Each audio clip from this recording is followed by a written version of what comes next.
Hai, saat ini Anda sedang mendengarkan seri pengharapan hidup terbitan Our Daily Bread Ministries. Yuk kita simak.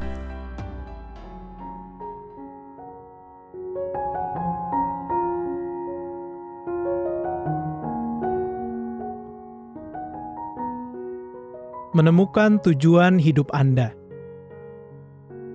Steve, teman saya, adalah orang yang berhasil berkat kerja kerasnya sendiri.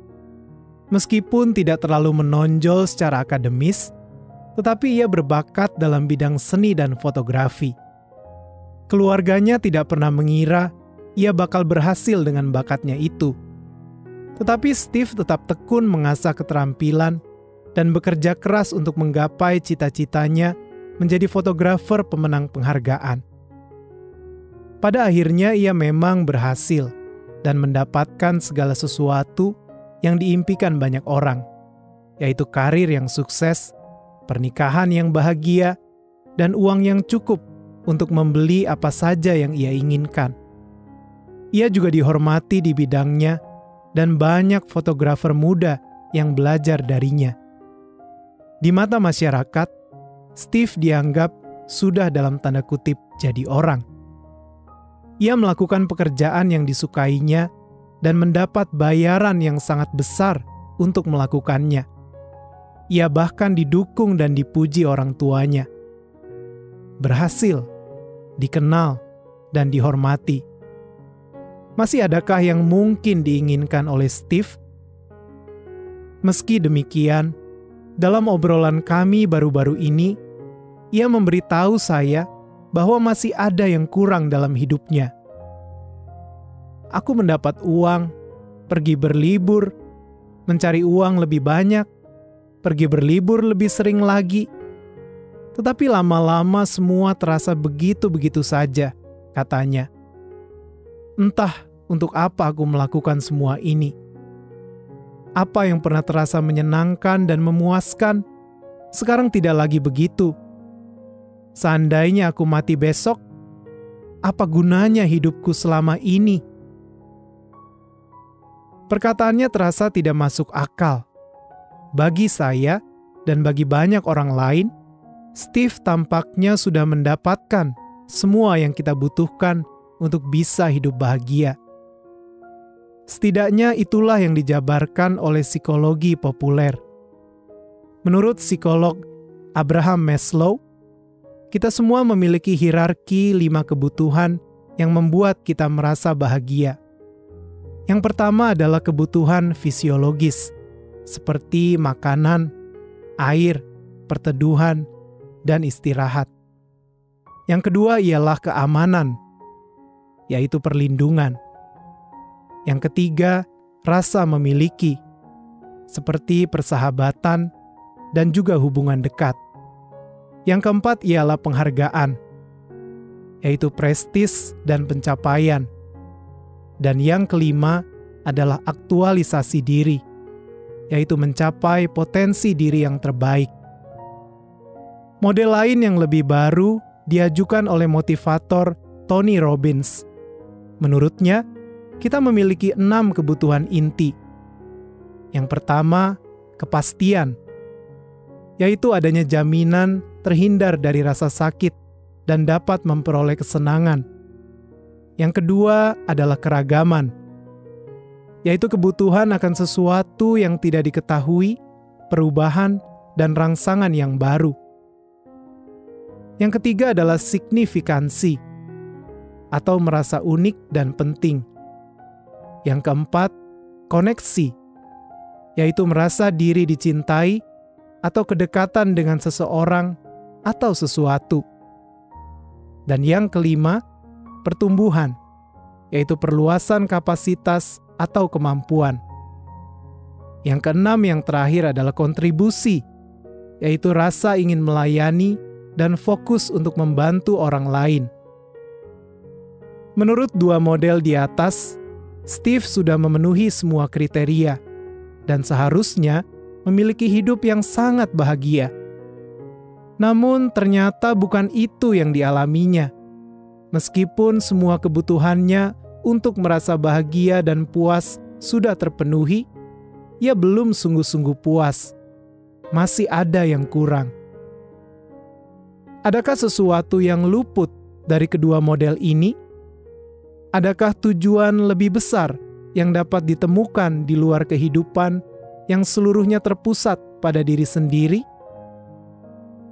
Bagaimana kita dapat memutuskan apa yang kita butuhkan, padahal kita tidak tahu apa yang akan terjadi di masa depan? Mungkin inilah keterbatasan model psikologi populer, yaitu semua dimulai dari dan ditujukan bagi diri sendiri.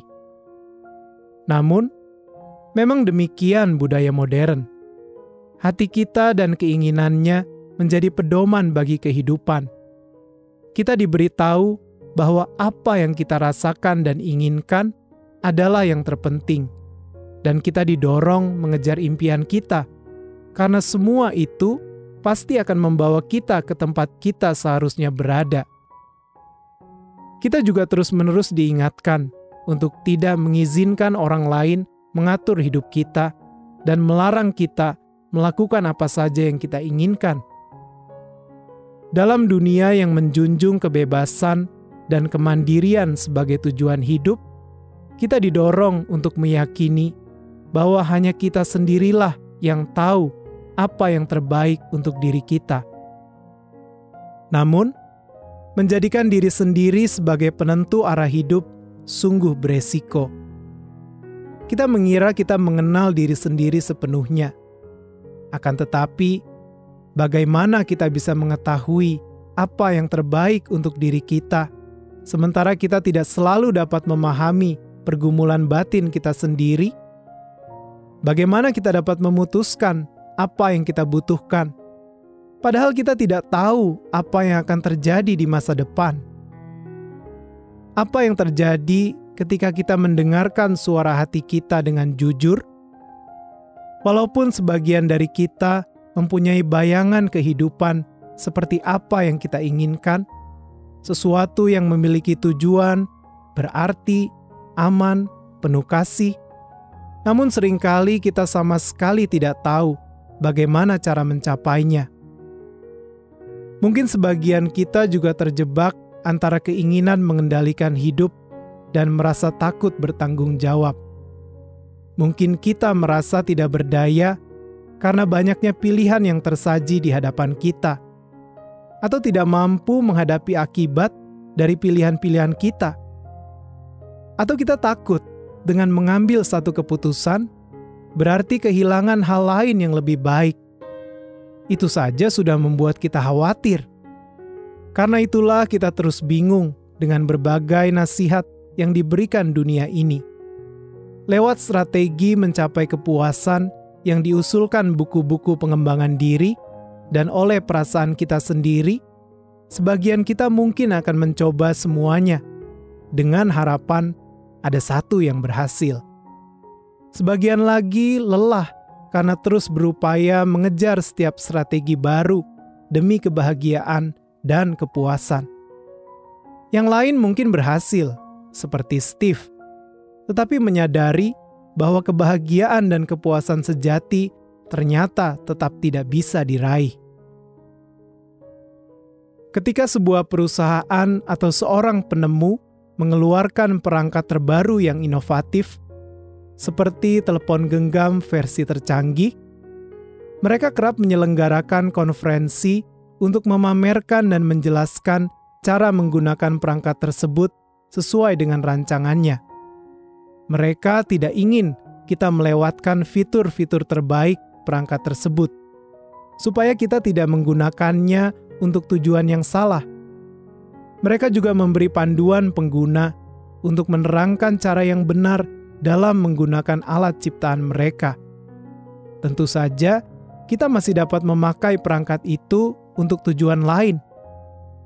Kamera yang jarang dipakai misalnya, bisa berfungsi sebagai pemberat kertas.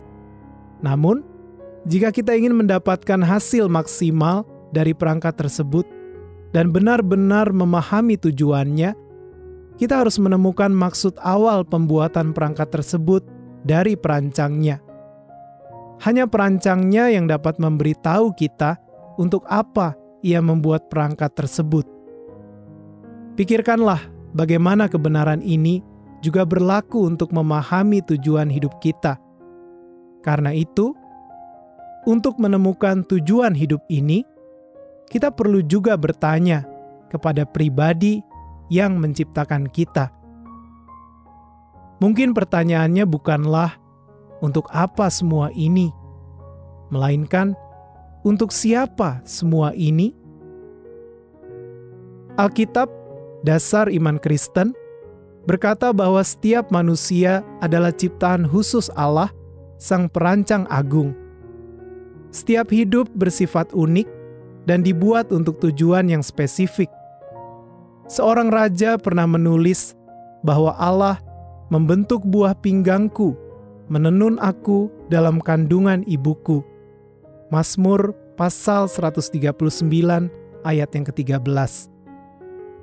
Menenun adalah kerajinan yang butuh ketelitian tinggi. Penenun harus mengikuti pola yang jelas dan terstruktur untuk menciptakan hasil yang diinginkan, seperti sehelai syal atau baju hangat. Menenun juga butuh semangat dan kesungguhan hati agar menghasilkan sesuatu yang indah dan berguna. Jadi, kata menenun memperlihatkan proses dan kerinduan hati Allah yang mengagumkan ketika Dia menciptakan Anda. Allah mengerahkan segenap keterampilan dan kecintaannya untuk membentuk inti diri Anda. Anda tidak secara kebetulan hidup saat ini, melainkan telah ditenun dengan penuh kesungguhan dan kasih. Anda adalah karya agung Allah, hasil karya tangannya yang terbaik. Menenun juga adalah proses yang sangat intim. Menenun bukanlah proses produksi massal yang tidak mengalami sentuhan pribadi. Tangan penenun terus-menerus menyentuh dan mengerjakan tenunan benang. Ini menunjukkan betapa Allah membentuk Anda dengan begitu lembut. Anda adalah buah karya kasih, diciptakan untuk dikasihi dan dihargai oleh Allah. Tidak heran jika sang raja lalu menulis, "Aku bersyukur kepadamu oleh karena kejadianku dahsyat dan ajaib. Ajaib apa yang kau buat, dan jiwaku benar-benar menyadarinya." Mazmur pasal 139 ayat yang ke-14. Alangkah luar biasanya mengetahui bahwa pencipta alam semesta ini membentuk Anda secara pribadi dan cermat untuk satu tujuan yang unik. Lebih dari itu, Dia sangat mempedulikan diri Anda. Yang mengagumkan adalah Allah tidak merahasiakan rencananya atas diri kita. Dia bahkan ingin memberitahukan tujuan-tujuannya kepada kita. Itulah sebabnya Dia memberi kita Alkitab, panduan pengguna bagi hidup kita, agar kita mengetahui tujuan yang ditetapkannya dan mengenal dirinya sendiri. Terima kasih ya karena Anda sudah mendengarkan seri pengharapan hidup ini. Untuk mendapatkan materi-materi dengan judul-judul lainnya secara online, silakan kunjungi website santapanrohani.org/SPH. Tuhan memberkati.